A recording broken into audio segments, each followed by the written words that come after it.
Hi, I'm Mike Kurth. Many people like to talk about economics, and I guess that's natural because economics affects us all in our everyday lives. But most of what you hear is a lot of conjecture, speculation, people complaining about, oh, we should do this or we should do that. And most of these people have never had an economics class, and that includes most of our politicians. But economics is a science. We don't. It's not just a license to BS. There's a method behind economics that we follow, and it's known as the scientific method. And that's what I want to talk about today. In the scientific method, there's four basic steps. The first step is that you formulate a theory.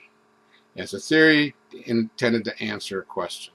For example, in primitive times, people looked out there and they saw storms, lightning bolts flashing, and they wondered what causes this, what's going on. And so they developed a theory that it was the gods in the sky, the gods live up there, and they're having a fight, and so they're throwing swords or lightning bolts at each other, and they use this to explain lightning. Um, well, when you develop a theory, the next step is to test that theory. And the way you test that theory is by identifying a testable hypothesis. A testable hypothesis is usually in the form of a conditional statement such as if A happens, then B results. And according to theory, if A happens, then B results, that would substantiate the theory. But then, after you identify that hypothesis, you subject it to testing, to empirical testing. Empirical testing means using real-world data, real-world observations. And this is where the scientist goes into the laboratory. And the laboratory has a very specific purpose. It's a controlled environment. Because if you're going to test a hypothesis, you want to see if when A happens, does B in fact happen? Then you want to make sure that there's nothing else going on to interfere with that.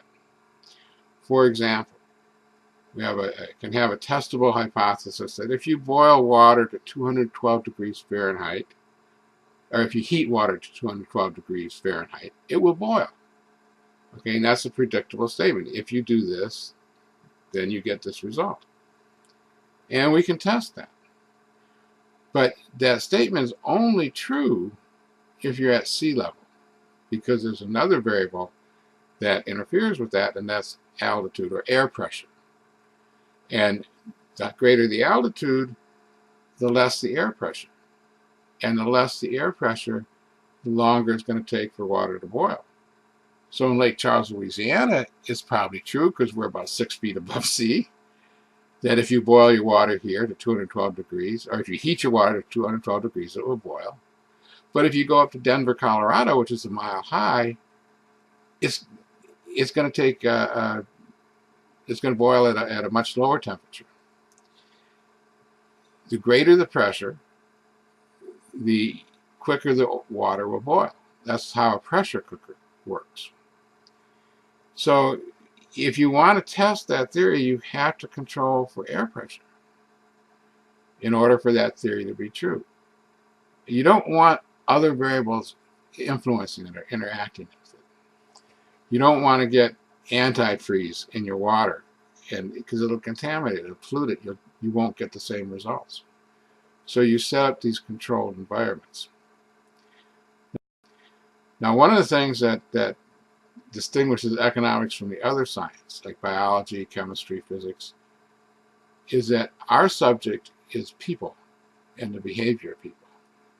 And they don't let us put people into labs and conduct tests like that on them. They don't even let us put animals into laboratories and conduct tests like that. So our tests have to come from the actual real world in an uncontrolled environment. We look at people in their everyday lives, and we can't control for outside influences. So we use the methods of science.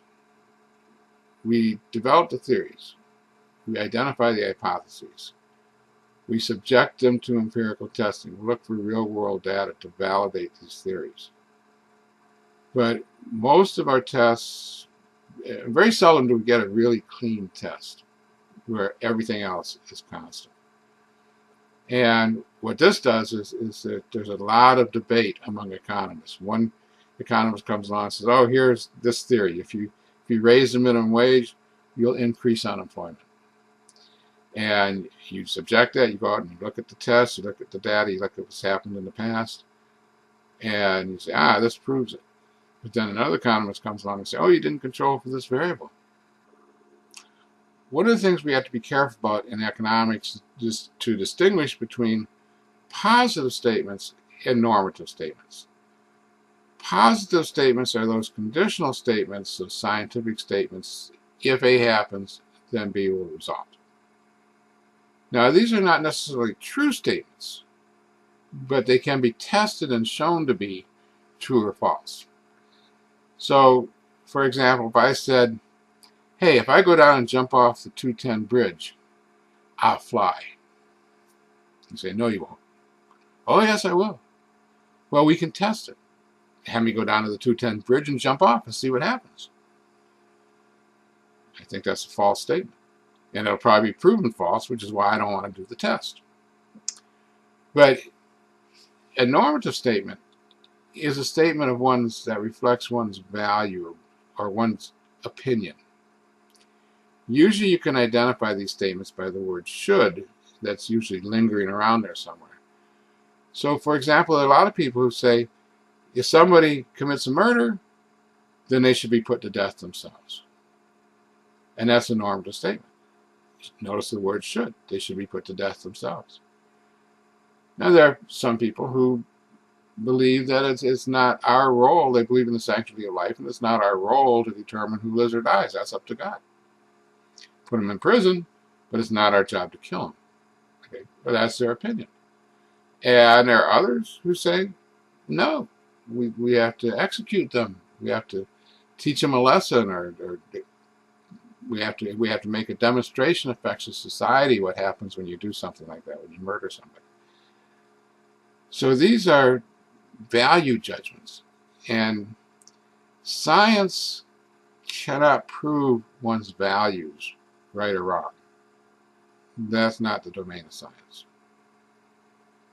So your normative opinions are based on your personal values and can't be tested. But the positive statements can be tested. And this is very important because very often people want to see laws passed, for example, based on their normative opinions. Oh, we outlaw drugs because drugs are bad, drugs are immoral, drugs do this, drugs do that. But they don't look at the positive effect that if you do this, then what's the consequence you're likely to get? We saw this during Prohibition with alcohol. Alcohol was sinful. Alcohol was caused a lot of domestic abuse. It was caused a lot of absenteeism. A lot of drunk drivers today. Lots of problems associated with alcohol. Well, let's just make it illegal and eliminate those problems. But when they made it illegal during Prohibition, the problem actually got worse with all the bootlegging and the bathtub gin, and more people died of alcohol poisoning during Prohibition than before Prohibition. And all the violence, all the gang violence and stuff associated with it, it got so bad they finally repealed that amendment. Now, I would like to talk to you about a guy, one of my favorite characters in history, a person named Galileo Galilei. And Galileo lived in the late 1500s, early 1600s in Italy. And this was during the Renaissance, which was the rebirth of science.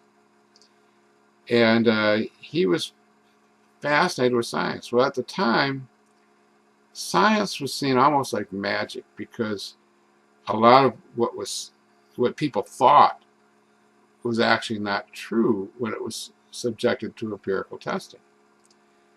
And Galileo liked to amaze people with these scientific tests.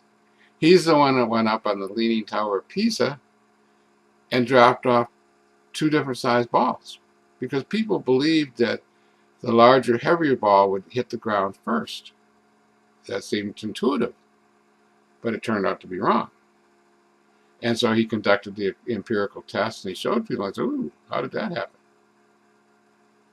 Well, one of the big issues of the day had to do with the universe.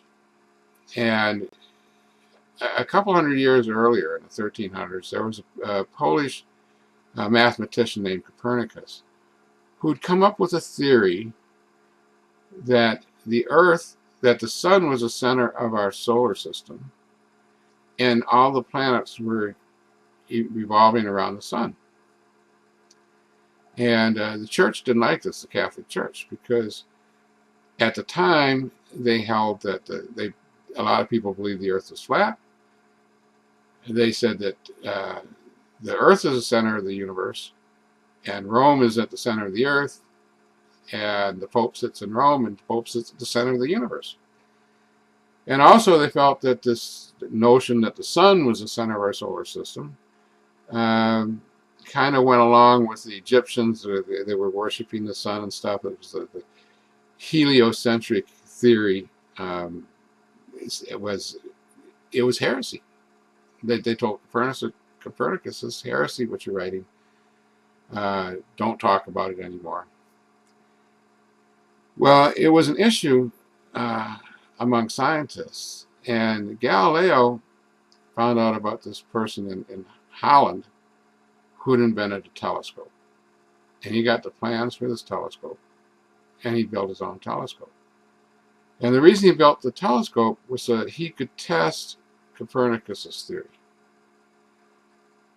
So he set this telescope up, and he used it to observe the movement of the planets. And now he was a very strong Catholic, strong believer, and he was hoping to actually disprove Copernicus. But when he got done and he looked at his data that he compiled over a year and he evaluated it, he said, "Oh crap! Copernicus is right. The Earth is revolving around the sun. All the planets are revolving around the sun." Now, at this moment, this is the oh crap moment for scientists. When you come down and you look at your data and you go, ooh, that's not what I expected to find. You have a couple options. One is you can deny you ever conducted the test. Oh, that telescope, I only looked at the neighbor girl with that, never looked at the sun. Or another option is you can go in and you can fake your data, phony it up. They'll love you in Rome if you fake your data. The third option is to go out and announce to the world the results of your test, which is what Copernicus did. Hey, I just proved Copernicus. I said Copernicus. That's what Galileo did. Hey, I just proved Copernicus right. Well, the consequence of his empirical testing and proving that the sun was the center of our solar system is that he was taken before the Pope and excommunicated from the church, which meant his soul was condemned to hell for eternity. He was placed under house arrest and never allowed to leave his home again or speak in public. And on top of that, he went blind from looking through his telescope without any protection. That was his reward for being an honest scientist and conducting his experiment, his empirical tests, and announcing his tests. Condemned to hell for eternity. Now, he was pardoned about 40 years ago. The Catholic Church did extend a pardon to him. So he was only in hell for 450 years. But, imprisoned in his home and went blind. Now, we don't want to make this mistake where we let our normative opinions about the way we think things should be to interfere with scientific analysis and investigation. But on the other hand, we don't want science to interfere with our normative values. Okay, these are two separate realms.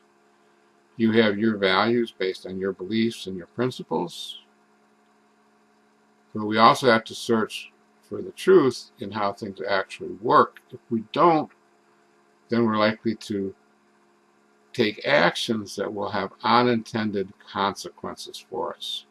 And the economic world is full of unintended consequences. It's kind of like the road to hell is paved with good intentions. That's very true in economics, because either people don't understand it, they don't understand what they're talking about, they don't understand that when they do A, they're not going to get B, they're going to get something very different. Okay, so we have to understand this method, and we have to use the scientific method as we do our investigation into the economic world. Thank you.